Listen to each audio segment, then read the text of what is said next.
Now I am going to use AND and OR. You know, in electronics and communication, we invariably define AND gate and OR gate, right? So when you are going to use AND gate, everything should be true. Only then the answer will be true. If you are going to use OR gate, even if one value is true, I can get the output as true. So that is the logic, right? It's just like AND, because AND is going to be switches in series, and OR is going to be, you can consider them as switches in parallel. Why do we get the answer as 0? Yes, I told you, right? Pi 1 was minus 3.14 and pi value is, and you're comparing it to 3.14, right? So minus 3.14 and plus 3.14 are not same. So when the things are not same, false means it is going to return 0. So 0 is the value equivalent returned by MATLAB for false condition. That is why I'm getting the answer as 0. But now I have changed it again, so you will get the answer as 1. We got for pi. Let me run it again. Yes. See here, let us run it again.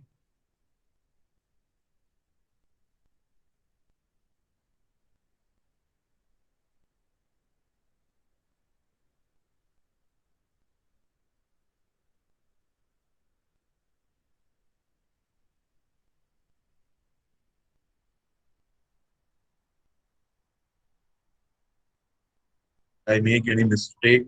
I don't think there is any mistake here.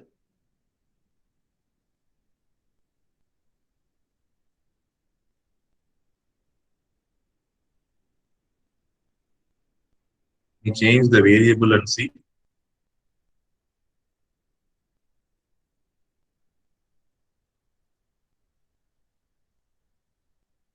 I think I did not save and run.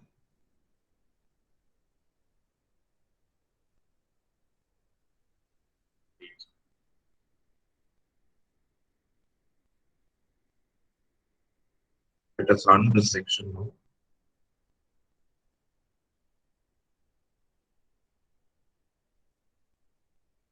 Test equal to pi. I don't think there is a mistake. Okay, anyways, I'll get back to you. Once I complete this, I'll get back to you. It's a good question. I'll get back to you. So now see, we'll go to task number 4. I'm going to use multiple relations. Check whether pi is greater than 3 and less than 3.12. Store the answer in the result test 3. Okay. So I'm equating test 3 equal to pi. Check whether pi is greater than 3 and pi is less than 3.2. You know, obviously the answer is pi is 3.14. So this should be, I'll display foods, I'll display test 3 and I'll display foods. I'm running this section. Yes, the answer is 1. 1 is true because pi is between 3.14, so it is more than 3 and less than 3.2. So the answer is going to be logical 1. It is going to be correct. Maybe for this case, I will once again type and see test equal to I double equal to 3.14. This of test. We see, I think this should work. Let us see if it is correct. Even it is getting the answer as 0. Okay, let me check. This will submit and see whether the answer is correct.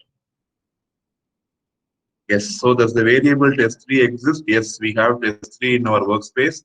Is test3 defined correctly? Yes, we have defined as per the task which is assigned to us. Is AND used? Yes. So I am going to use an AND. So only when both the conditions are going to be true, this test3 will take the value 1. Even if one condition is not obeyed, the test3 will be displaying as 0 only. So be clear on that.